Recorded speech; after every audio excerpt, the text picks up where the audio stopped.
Video like जरूर कर लीजिए और ऐसे वीडियो लगातार फ्री में पाने के लिए चैनल को तुरंत सब्सक्राइब कर लीजिए और बेल आइकन को जरूर टैप कर लीजिए ताकि आगे भी सारे वीडियो आपको मिलते रहे। यूट्यूब में फॉलो करते हैं तो प्लीज ये वाला फ्री टेलीग्राम चैनल जरूर ज्वाइन कर लीजिएगा। सारे नोटिफिकेशन सारे अपडेट यहीं पे आते हैं, ध्यान रखिए। Hello everyone, welcome to study for civil services backup channel. मेरा नाम सुमेधा ग्रेडी है और ज्योग्राफी के सेशन में हमने अर्थक्वेक पढ़ना स्टार्ट किया था। ठीक है, अर्थक्वेक हमने देखा था कि किस वजह से आता है।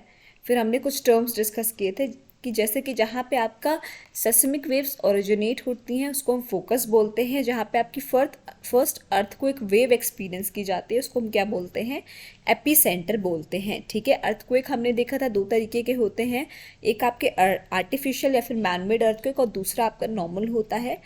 आर्टिफिशियल या मैनमेड अर्थक्वेक क्या होता है, जो ह्यूमन की एक्टिविटीज़ की वजह से आता है, जिनकी वजह से टेक्टोनिक प्लेट्स जो है वो क्या होती है, इम्बैलेंस हो जाती है।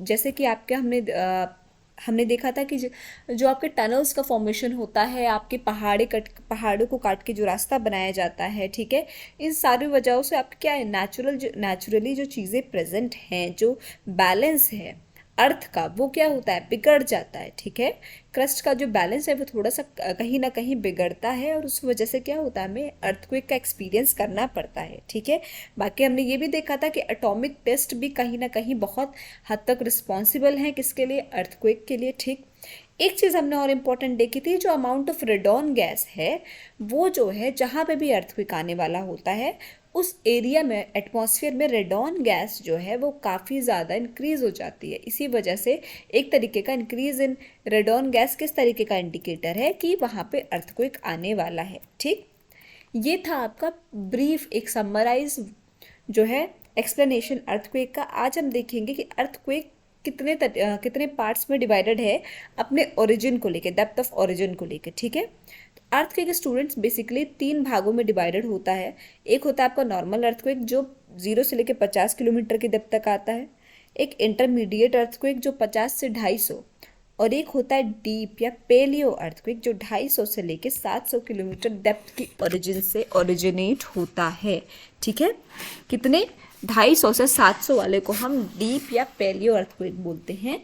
इंटरमीडिएट आपका 50 से 250 होता है और नॉर्मल आपका 0 से लेके 50 किलोमीटर तक का होता है।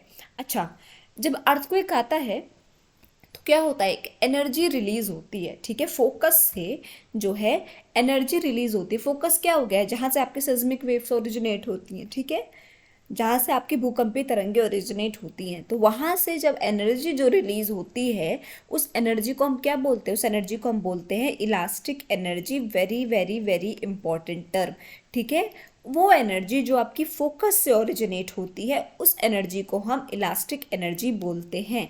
ठीक, ये था आपका अर्थक्वेक का डिवीजन। अब आ जाते हैं जो आपके several types of seismic waves जो ऑकर होती हैं अर्थक्वेक के दौरान, वो कितने पार्ट्स में डिवाइडेड है, कितनी कैटेगरीज में डिवाइडेड है। तो वो वेव्स स्टूडेंट्स, भूकंपीय तरंगे आपकी टोटल 3 कैटेगरीज में डिवाइडेड हैं। ठीक है, कौन कौन सी, प्राइमरी या फिर लॉन्जिट्यूडनल, दूसरा है ट्रांसवर्स या सेकेंडरी, और तीसरा है आपका सरफेस वेव्स। अब इनको एक एक करके हम डिटेल में पढ़ेंगे। सबसे पहले आपकी आती हैं प्राइमरी या लॉन्जिट्यूडनल वेव्स, इनको हम पी वेव्स भी बोलते हैं। क्या बोलते हैं, पी वेव्स। ठीक है, ये लॉन्जिट्यूडनल वेव्स और किस तरीके से ऑपरेट करती हैं, साउंड वेव्स की तरह ऑपरेट करती हैं। ठीक है, अब क्योंकि साउंड वेव क्या बहुत तेज चलेगी, अगर साउंड वेव की तरह ऑपरेट होगी, ऑब्वियसली उसकी वेलोसिटी बहुत ज़्यादा होगी, उसकी स्पीड बहुत ज़्यादा होगी अगर वो साउंड वेव्स की तरह ऑपरेट करती है। इसी वजह से they have the fastest speed among the all 3 seismic waves.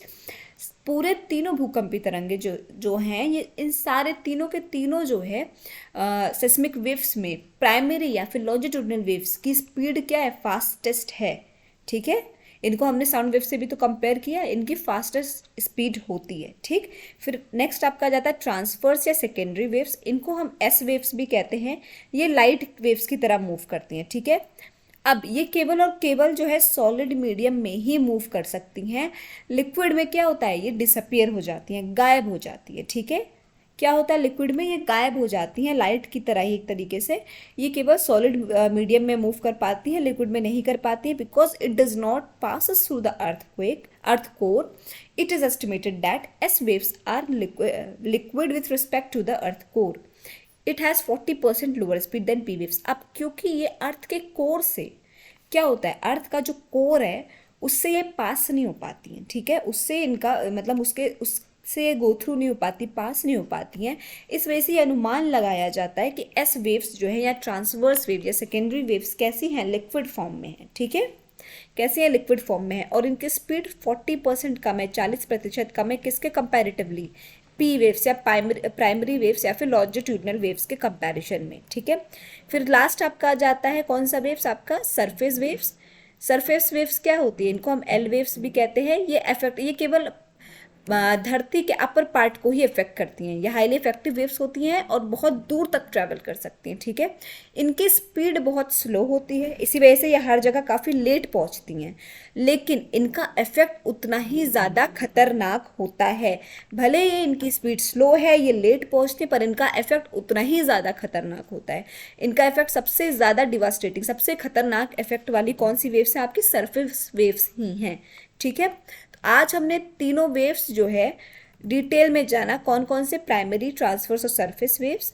ये तीनों के तीनों सेस्मिक वेव्स हैं, ठीक। अब सेस्मिक वेव्स जहाँ से ओरिजिनेट होते हैं उस पॉइंट को हम फोकस बोलते हैं, और जहाँ से उस फोकस से जो एनर्जी रिलीज होती है उसको हम इलास्टिक एनर्जी बोलते हैं, ठीक है। आज का सेशन यहाँ पे एंड करते हैं। आई होप आपको समझ में आया होगा। कोई भी डाउट हो तो प्लीज़ कमेंट सेक्शन में कमेंट करके ज़रूर बताइएगा, और अभी तक अगर आपने चैनल को लाइक शेयर सब्सक्राइब नहीं किया है तो प्लीज़ कीजिए, बेल बटन को प्रेस करना ना भूलिए। Thank you so much for watching.